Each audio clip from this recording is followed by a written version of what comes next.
조갑제TV 시청자 여러분 안녕하십니까. 2022년 4월 3일 오전 10시 30분입니다. 오늘 오후에 윤석열 대통령 당선인이 직접 첫 국무총리 후보자를 발표한다고 합니다. 정확하게 말하면은 국무총리 후보 내정자가 되겠습니다.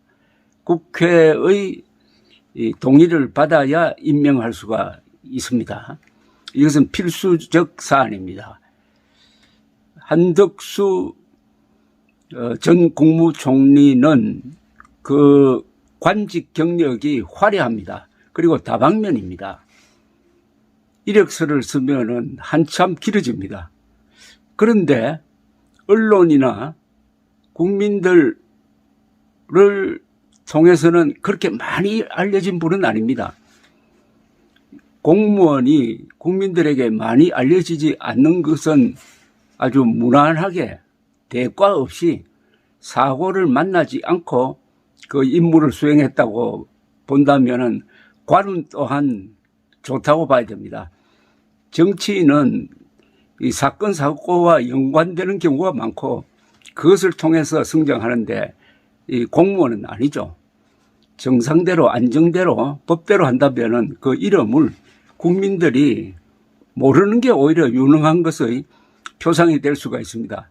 이분의 경력상 특징은 경제 관료이면서도 통상 외교를 했다든지 국무총리를 했다든지 또는 관직에서 물러난 다음에는 무역협회 회장을 했다든지 해가지고 아주 경제관료의 좁은 틀이 아니라 아주 폭이 넓다는 사실입니다. 그리고 병력도 문제가 없습니다.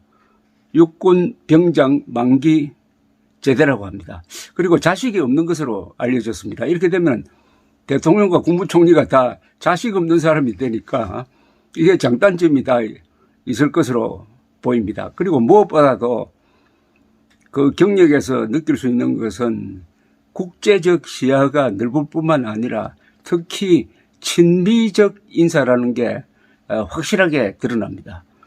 지금 그동안에 친중 반미 친북 정책으로 대한민국의 이 한미일 동맹 구조가 흔들려 버렸는데 국무총리의 친미적 인물이 들어온다는 것 자체가 이 정권을 안정시키는 효과가 있을 것입니다.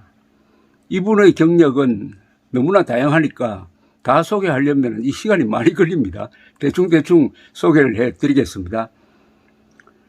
그러니까 1949년생이니까 올해 73살이 되겠습니다. 전라북도 전주 출신입니다. 경기고등학교를 졸업을 해서 서울대학교 상과대학 경제학과에 다니다가 행정고시에 입학을 했습니다. 행정고시에 합격을 했고요. 졸업할 때는 대법원장상을 받았는데 이것은 서울대학교 전체에서 3등으로 졸업했다는 이야기라고 합니다. 1970년 제8회 행정고시에 합격해가지고 첫 발령지는 관세청, 그리고 76년에 부총리 겸 경제기획원 장관 비서관 자격으로 구미 경협사절로 파견되어서 그때부터 이 외국과 많은 관계를 맺었습니다. 1977년에 미국으로 유학을 했고 2년 뒤에 하버드 대학교에서 경제학 석사학위를 얻었습니다. 귀국 후 1980년에 서기관으로 승진을 했고 상공부로 자리를 옮겼는데 이분이 상공부에 오래 계셨어요. 경제기획원과 상공부를 비교하면은 상공부는 아무래도 산업 현장에 가까이 있는 부서니까 여기서 잔뼈가 굵은 사람들은 이 기업과 또 경제 현실과 아주 밀착됐다고 하는 평을 받고 있습니다.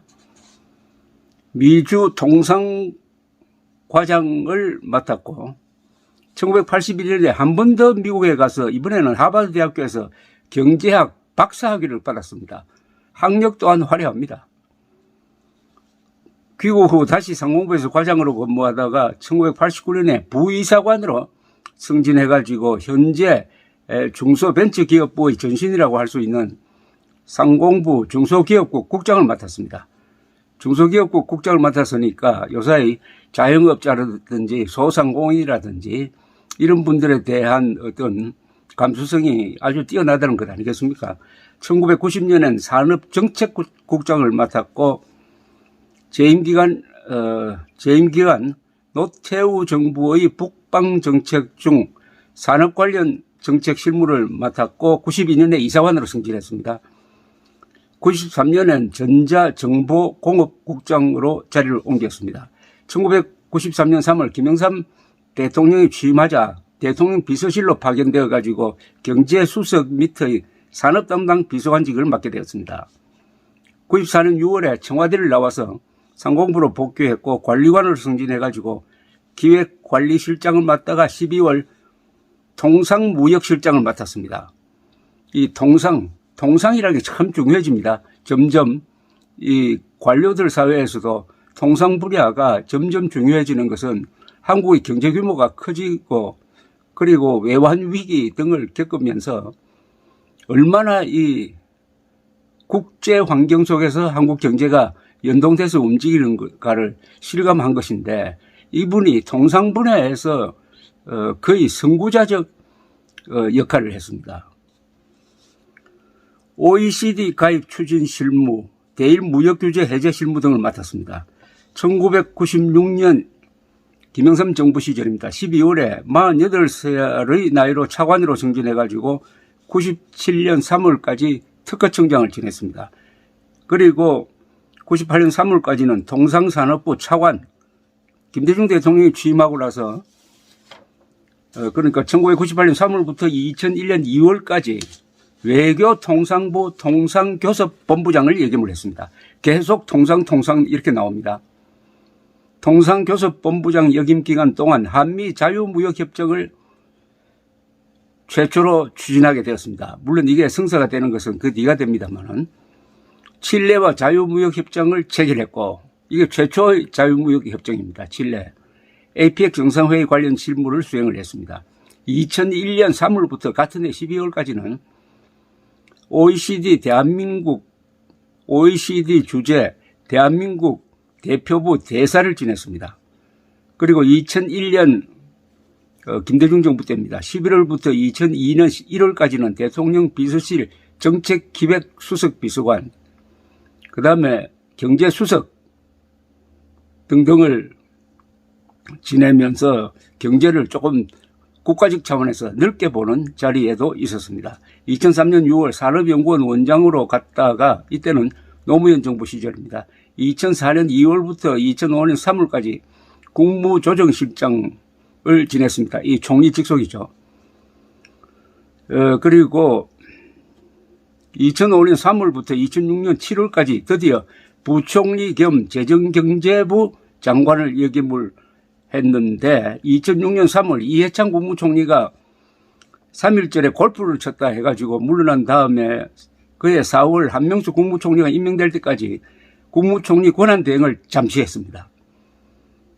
부총리 퇴임 직후인 2006년 8월에는 한미 FTA 체결 지원위원회 위원장을 맡았습니다. 2007년 4월부터 2008년 2월까지 그러니까 8개월 동안에는 참여정부의 마지막 국무총리를 지냈습니다. 이 기간에 중요한 일들이 있었던 게 노무현 김정일 회담이 있었고 대통령 선거가 있었습니다. 무난하게 대통령 선거를 관리를 했습니다. 정권 교체가 되어가지고 이명박 정부 때도 2009년 2월부터 2012년 2월까지 3년 동안 주미 대사를 역임했습니다. 지금 쭉 설명해 드리면은 하버드에서 석사, 박사 받고 통상 분야 그리고 주미 대사, 국제 통이면서도 친미적 성향을 가졌다는 것이 확실하게 드러납니다. 2012년 2월부터 2015년 2월까지 이때는 또 박근혜 정부 시절입니다. 이때는 한국무역협회 회장을 지냈습니다. 그리고 2015년 11월부터 2017년 12월까지는 기후변화센터 이사장을 역임을 했으니까 중단 없는, 그야말로 중단 없는 약 40년 동안 국가를 위해 봉사한 분이고, 경력을 지금 제가 설명해 드렸습니다만은 경력, 학력, 특히 경력의 이 폭넓은 경험, 그리고 학문적인 지식이 뒷받침되고 주미대사를 지내고 등등 해가지고 인맥 또한 아주 단단할 것으로 보입니다. 이분이 초대 국무총리로 임명되어야 그 다음에 국무총리가 추천한 장관을 또 지명하는 게 이게 헌법상의 절차가 되어 있는데, 뭐 다른 대통령 이거 지킨 예가 별로 없습니다만은 어쨌든 일이 풀리게 되어 있습니다. 윤석열 당선인은 고민을 했을 것이라고 생각합니다.